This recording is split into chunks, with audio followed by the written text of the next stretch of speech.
Good morning student. आज हम chemical bonding class +1 का टॉपिक नेक्स्ट पार्ट स्टार्ट करेंगे। इसके अंदर हम ज्योमेट्री और शेप्स ऑफ मॉलिक्यूल्स पढ़ेंगे। The definite relative arrangement of the bonded atom in a molecules is known as the geometry और शेप ऑफ द मॉलिक्यूल्स। इसके अंदर जो मेन है भाई वो है वेस्पर थ्योरी। वेस्पर थ्योरी हमें होलम और ग्लिप्सन ने दी है और 1957 के अंदर। VSEPR theory is the valence shell electron pair repulsion, जिसको हम बोलते हैं वी का मतलब वैलेंस, एस शेल, ई मतलब इलेक्ट्रॉन, पी मतलब पेयर और R repulsion. The basic idea of this theory is that bonded atoms in a molecule adopt the particular arrangement in space around the central atom, which keep them on the average or far apart as possible. क्या मतलब है? VSEPR theory हमें ये चीज़ बताती है कि जो bonded atom होते हैं मॉलिक्यूल का, वो एक पर्टिकुलर अरेंजमेंट को अडॉप्ट करती है, बनाती है एक सेंटर सेंटर एटम के आसपास। तो यहाँ पे वेस्पर थ्योरी के कुछ पोस्टुलेट हैं, वो कौन कौन से हैं? मेन पोस्टुलेट कौन से हैं? फर्स्ट जो पॉइंट है, the geometry of a molecule depend upon the number of electron pair surrounding the central atom. अब यहाँ पे number of electron pair means bonded pair भी हो सकते हो, वो नॉन बॉन्डेड पेयर भी हो सकते हैं। सेंट्रल एटम के आसपास कितने हमारे पास नंबर ऑफ इलेक्ट्रॉन पेयर हैं, उसी तरीके से हमारी ज्योमेट्री बनेगी। नेक्स्ट है electron pairs in the valence shell tends to repel one another because their electron cloud are negatively charge. Okay, जो इलेक्ट्रॉन पेयर होता है वैलेंस शेल के अंदर वो रिपेल होते हैं वन अनदर, एक दूसरे से, बिकॉज देयर जो electron cloud are negatively charge होते हैं उनके पास। तो नेक्स्ट है यहाँ पे the relative magnitude of the relative interaction between pair of electron on the central atom are as following. तो सिंपल है, यहाँ पे क्या बोला गया है भी रिलेटिव मैग्नीट्यूड, यहाँ पे सिंपल है कि जो रिलेटिव इंट्रैक्शन होती है पेयर, दो तरह के बॉन्ड होते हैं, एक तो लोन पेयर, एक बॉन्ड पेयर। ओके बेटा, तो जहाँ पे लोन पेयर की जो अट्रैक्शन है वो ज़्यादा होगी as compare to lone pair bond pair. एक बॉन्ड पेयर होगा, एक लोन पेयर होगा, उसकी अट्रैक्शन कम होगी लोन पेयर से। ओके, अगर बॉन्ड पेयर की बात करें, बॉन्ड पेयर में उससे भी कम होगी। तो यहाँ पे एल पी हमारे पास लोन पेयर होगा और बी पी हमारे पास बॉन्ड पेयर होगा। सिंपल एक नंबर के अंदर ये हमें सीक्वल पूछ लिया जाता है इंट्रैक्शन का। ओके, फोर्थ पॉइंट क्या है? Repulsion force decrease sharply with increase angle between the electron pair. The angle strong as 90 degree, ज़्यादा स्ट्रॉन्ग होगा, वीकर होगा 120 डिग्री और मोर वीकर होगा 180 डिग्री का एंगल। मतलब अगर कोई ज्योमेट्री है हमारे पास जिसके अंदर 90 डिग्री का एंगल है, वो ज़्यादा स्ट्रॉन्ग होगा एज़ कम्पेयर टू 180 का ज़्यादा वीक होगा। नेक्स्ट पॉइंट है electron pair tends to occupy position in space that minimize repulsion. जो इलेक्ट्रॉन होते हैं ऑक्यूपाई पोजीशन करते हैं स्पेस के अंदर, वो मिनिमाइज रिपल्शन देते हैं हमें। नेक्स्ट आ जाती है हमारे पास shape of molecules on the basis of VSEPR theory. तो यहाँ पे ये टेबल है बेटा, इनको आपको देखना है ध्यान से कैसी ज्योमेट्री बनती है इनकी। तो देखो फर्स्ट पे क्या है, number of electron pair around central atom. Okay, तो ये इसको हम यहाँ पे जनरल इक्वेशन के साथ डिनोट किया है, ए और बी। ए हमारा सेंट्रल मेटल होगा और बी क्या होगा? जो भी हमारा number of electron pair around the central atom रहेंगे। दूसरा है मॉलिक्यूलर ज्योमेट्री। यहाँ पे मॉलिक्यूलर ज्योमेट्री दी है, इसका बॉन्ड एंगल दिया है, एग्जाम्पल दिया है। जिसमें सिर्फ एक इलेक्ट्रॉन होगा बेटा वो तो कुछ नहीं होगा, वो तो सिंगल एलिमेंट ही होता है, सिंगल एलिमेंट है ना। तो यहाँ पे दो, मतलब एक सेंट्रल मेटल के साथ अगर दो हमारे पास क्या लगे होंगे आसपास पे इलेक्ट्रॉन लगे, इलेक्ट्रॉन या हम एलिमेंट कह सकते हैं यहाँ पे बी। तो ये देखो बी ए बी, ये एक लीनियर शेप होगी, इसके बीच का जो एंगल होगा 180 डिग्री होगा। और यहाँ पे इसके example BeF2, BeCl2, BeH2, ZnCl2। Okay बेटा।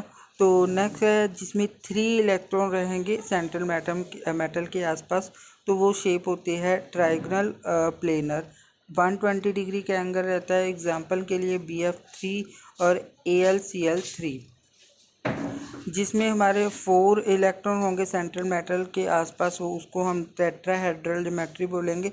टेट्राहेड्रल ज्योमेट्री के अंदर दो तो क्या होते हैं इन द प्लेन, जो आज सिंगल लाइन से डिनोट किया गया है बेटा बी को, वो हमारा ऑन द प्लेन होता है, और जो डार्क लाइन से शो किया जाता है वो अबव द प्लेन होता है, और जो शेडेड लाइन से डिनोट किया गया है वो बिलो द प्लेन होता है। इसके बीच जो एंगल बनता है 109.5 डिग्री का। और एग्जांपल के लिए CH4, SiH4, SiF4 और NH4+। ओके। तो जिसमें 5th number of electron pair होंगे वो क्या होगा हमारे पास ट्राइगोनल बाइपिरामिडल। इसको बनाने के लिए बेटा एक सेंट्रल एटम आप बनाओगे, ए बनाओगे, और इसके एक अबव द प्लेन एटम रख दोगे, एक बिलो द प्लेन, जो ऊपर और नीचे लिखेंगे, और बाकी के जो बच्चे होते हैं वो एक सर्कल लगा के उसके अंदर रखने होते हैं। ओके जी। तो क्लास के अंदर मैं आपको इसको बनाना सिखा दूंगा किस तरह से होते हैं। अब यहाँ पे 2 तरह के एंगल बनते हैं, एक तो 3 हमारे पास एंगल बनते हैं 120 डिग्री के, और दूसरा होता है 2 एंगल बनते हैं 90 डिग्री के। ओके। यहाँ पे अगर एग्जांपल की बात करें PCl5 हो जाता है, PF5 हो जाता है, SbCl5, ये सभी इसकी एग्जांपल रहेंगी। नेक्स्ट है जिसमें नंबर ऑफ इलेक्ट्रॉन पेयर 6 रहेंगे, उसकी जो शेप होती है, ज्योमेट्री होती है, वो ऑक्टाहेड्रल ज्योमेट्री होती है। ये भी वैसे ही बनाना भी, एक सेंट्रल मेटल एक तो अबव बना देना, एक नीचे, और एक बीच में सर्कल खींच के जितने बचे वो सर्कल के अकॉर्डिंग रख देना। इसमें जो एंगल बनेगा हर एक एंगल 90 डिग्री का होगा। एग्जाम्पल के लिए SF6 और TeF6। ओके जी। नेक्स्ट जो 7 इलेक्ट्रॉन पेयर होंगे उसको हम पेंटागनल बाइपिरामिडल बोलते हैं। इसके अंदर वैसे ही 2, एक ऊपर एक नीचे, बीच में जो बचे 5 के, वो 2 तरह के एंगल बनते हैं 90 डिग्री और 72 डिग्री का। और यहाँ पे एग्जाम्पल क्या रहेगी IF7। ओके बेटा। और वेस्पर थ्योरी के अगर बहुत सारे पोस्टुलेट, इससे हमने ज्योमेट्री को तो एक्सप्लेन कर लिया, पर इसके कुछ ना कुछ साइड इफ़ेक्ट भी निकले, कुछ लिमिटेशंस भी आई, वो कौन कौन सी देख लेते हो। This theory does not make any distinction between the electron present in a different types of orbital। तो यहाँ पे ये थ्योरी हमें ये नहीं बताती थी कि कौन सा इलेक्ट्रॉन S का है, P का है, D का है, F है, ये हमें अलग अलग नहीं बताती थी, सभी के लिए एक जैसे रूल थे। तो ये एक छोटी सी लिमिटेशन निकल के आई भी, ऐसा नहीं होना चाहिए था, P की शेप अलग होती थी, F की अलग होती है, पर वेस्पर थ्योरी में ज्योमेट्री उनकी सेम आ रही है, क्यों। Next this theory does not give the exact bond angle in the molecules heavy distinct geometry. तो यहाँ पे क्या था बेटा, यहाँ पे हमने ऊपर टेबल के अंदर हमने एंगल तो बता दिया, ये लगभग एंगल है, कभी कभी ये थोड़ा कम भी हो जाता था, कभी कभी थोड़ा ज़्यादा भी हो जाता था। तो यहाँ पे एंगल की एग्जैक्ट बॉन्ड एंगल हमें नहीं बता। बेटा देखो मेरी झाड़ में बहुत ज़्यादा तकलीफ़ हो रही है, तो सिंपल अगर आपको थोड़ा लगे कि स्लो हो रहा है या फिर क्लियर नहीं आ रहा बेटा, आप एडजस्ट करना। ओके जी। तो नेक्स्ट पॉइंट है this theory can not be applied to ionic compound. ये आयोनिक कंपाउंड के अंदर अप्लाई नहीं होता था, मतलब अगर कोई आयन बन रहा है उसके अंदर अप्लाई नहीं होता। अब सिंपल है, पीछे हमने एक एग्जांपल पढ़ी थी बेटा, ये देखो 4 के अंदर टेट्राहेड्रल के अंदर NH4 पॉजिटिव, भाई ये तो आयन था, बट यहाँ पे हो रहा है कि आयन के अंदर फॉर्मेशन नहीं होती। तो सिंपल है बेटा, अमोनिया के पास लोन पेयर होते हैं। लोन पेयर के कारण वो ज्योमेट्री बना लेता है, वरना आयनिक कंपाउंड ज़्यादातर ये थ्योरी को अप्लाई नहीं करते। ओके जी, this theory is unable to predict the shape of transition metal complex. मतलब सिंपल है कि डी ब्लॉक एलिमेंट जो ट्रांजिशन मेटल कॉम्प्लेक्स बनाते हैं उसके लिए ये थ्योरी बिल्कुल सूटेबल नहीं थी। ये कुछ इसके लिमिटेशन रहा। इसके बाद हमारी बेलिश बॉन्ड थ्योरी आ जाती है, जिसको हम बीबीटी थ्योरी भी बोल देते हैं बेटा। ये थ्योरी क्या कहती है? The valence bond theory was put forward by Heitler and London in 1927। Heitler और लंडन ने 1927 में इस थ्योरी को एक्सप्लेन किया। अब इसके बेसिक कुछ अंजम्पशन थे हमारे पास बीबीटी थ्योरी के। ये क्या था? Atom does not lose their identity even after the formation of the molecule। Molecule की फॉर्मेशन के बाद एटम अपनी आइडेंटिटी को लूज़ नहीं करता था। ये बहुत ही अच्छा पॉस्टुलेट निकल के आया बीबीटी थ्योरी का। The inner electron does not participate in the bond formation. भी जो इनर शेल के इलेक्ट्रॉन होते वो पार्टिसिपेट नहीं करते, सिर्फ आउटर मोस्ट सब शेल के इलेक्ट्रॉन ही पार्टिसिपेट करते थे। ये भी अच्छा पॉइंट था, एक्सप्लेनेशन थी। During the formation of bond only the valence electron from each bonded atom lose their identity. सिर्फ और सिर्फ आउटर वैलेंस इलेक्ट्रॉन के एटम ही अपनी आइडेंटिटी लूज करेंगे, बाकी के लूज नहीं करते। ओके तो यहाँ पे नेक्स्ट टॉपिक आता है orbital overlap concept of covalent bond.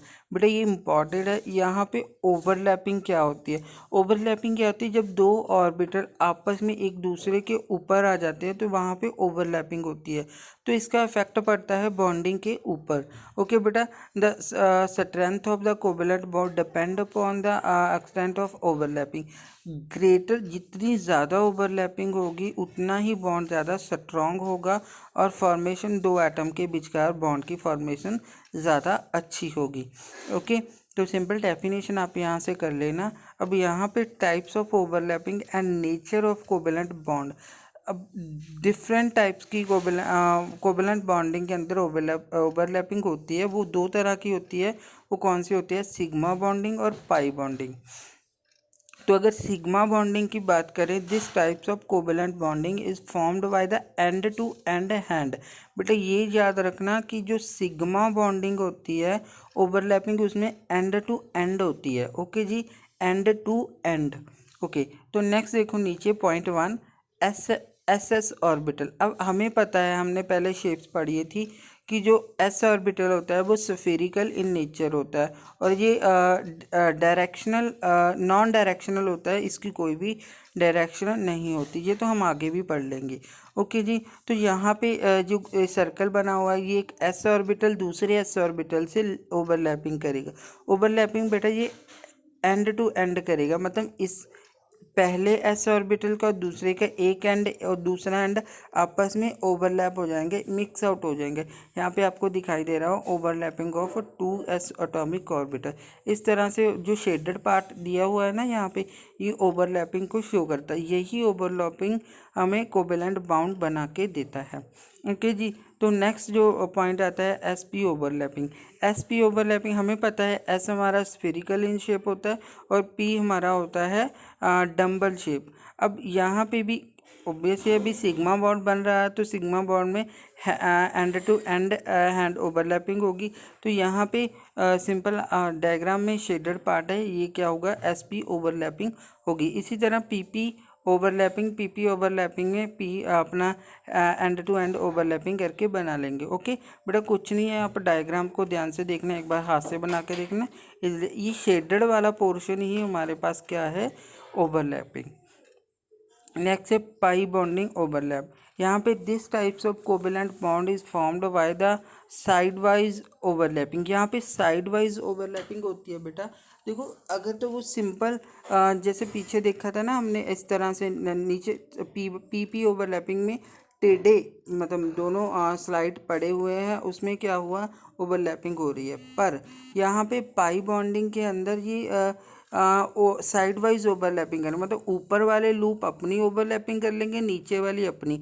तो ऊपर वाली ओवरलैपिंग का एक सिंगल बॉन्ड, नीचे वाली का एक सिंगल बॉन्ड। तो हम कह सकते हैं कि भी यहाँ पे डबल बॉन्ड की फॉर्मेशन हुई तो पाई बॉन्डिंग की फॉर्मेशन हुई। ओके बेटा, कोई कन्फ्यूज़न? ओके। तो strength of sigma and pi bond, अब यहाँ पे कुछ सिग्मा और पाई बॉन्ड के कुछ स्ट्रेंथ हैं जो डिपेंड करती है हमारी overlapping of atomic orbital formed the bond. तो यहाँ पे फर्स्ट पॉइंट क्या है, during the formation of a single bond the overlapping of orbital take place to the large extent. Second point क्या है, during the formation of pi bond the overlapping of orbital take part in the small extent।